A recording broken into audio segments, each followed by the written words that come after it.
Well, good morning everybody, a happy Easter Sunday morning to you, and welcome to episode 3 of the Permaculture Pirates. Arr. Today we're exploring the hidden treasures in what they call the Xeriscape Garden here in town. There's a terrible accent switch, wasn't it? What do you do? That's why I'm not a professional actor, I'm a YouTuber. Yeah. Anyway, this is going to be a quick look at our town's solution to the permaculture thing. It's called the Xeriscape Garden, and the way this works is, in theory, this kind of gets everything it needs from nature. You know, it either drinks it up from the lake or it gets a little bit of rain. But hidden in here, apparently, are 2 different types of Saskatoon berry bushes. So, obviously I'm not going to be digging those up, but I am hoping to find them and take a couple cuttings. Let's show you the map here, and then we'll take a look around the garden itself. There you go, the 7 principles of Xeriscape. It's really not that different from the whole permaculture concept. It's just kind of decorative instead of edible. But ultimately it's the same basic concepts. So this map has faded quite a bit over the years. They've got a nice layout of basically all the different plants that are tucked away in here, including this nice little section in the middle. And then beside it, over here, is the legend where they show you, what all the various plants are.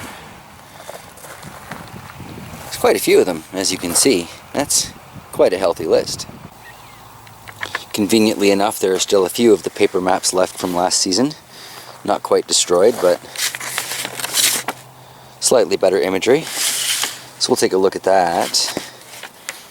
See if I can find those Saskatoon berries that are supposedly in here. Okay, so according to this, there are 2 Saskatoons in here, one at B29 and one at D3. So now just to find those, the section here appears to be D, and B29, I guess, is this section here. Alright. Let the hunt for the treasure begin. So here we found one of the Saskatoon berries. This is the one listed at B29, geese in the background, but look at how well this thing is doing. This is massive and beautiful. And to the best of my knowledge, this isn't really, watered or fertilized or anything like that. It's just rain and lake. And look at that grow. Let's take another look at that plaque. Showy, fragrant white flowers with black, purple, edible fruits. Oh, and they are so amazing. Saskatoon berry shakes. That's what I'm talking about. That's what it's all about right there.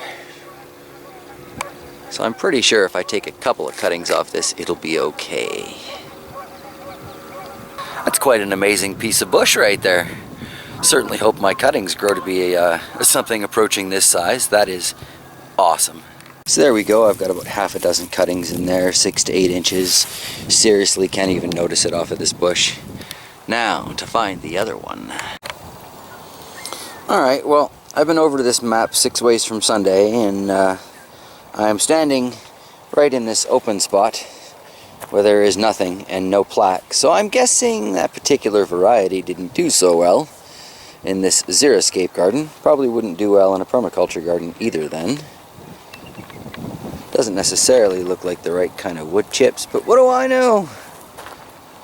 Or this tree in the back could be the Saskatoons, but don't know, so I'm not going to take it. I did find something of interest over here though. This is apparently creeping Mahona. Quite interesting. Zoom in on that. Kind of looks like a holly, but isn't. Then I think this here is something called an Oregon grape. I have no idea if that's edible or not. I can't find the plaque on it. And the little write-up in the pamphlet doesn't say, but if anybody happens to know if an Oregon grape is an edible berry, please comment below. Well, I guess I just get the one variety of Saskatoon berry today, but still, in a free harvest, it's not so bad. And it's not exactly a terrible thing, considering I am, after all, going to be planting these into free-to-all community-style permaculture areas, so I don't really feel bad about it. Beautiful morning, even if it is a little cold. Let's take a quick look at the rest of this garden and then get home to edit this up and post it so y'all can see what I've been up to.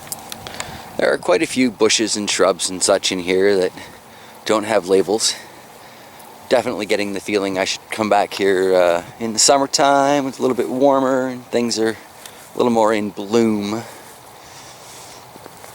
Probably quite lovely. There's my shadow crossing over there.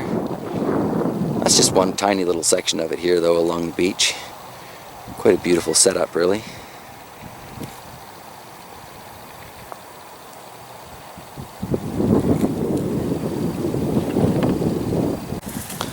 I'll definitely have to come back here in the summertime.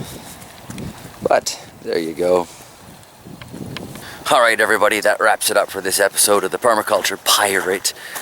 Stay around for the next episode. We're going to be discussing some of the basic rules that I'll be using for this, and discussing my basic code of ethics that go along with this, because after all, you know, I'm getting a little bit of grief, but ultimately I'm trying to do a good thing here.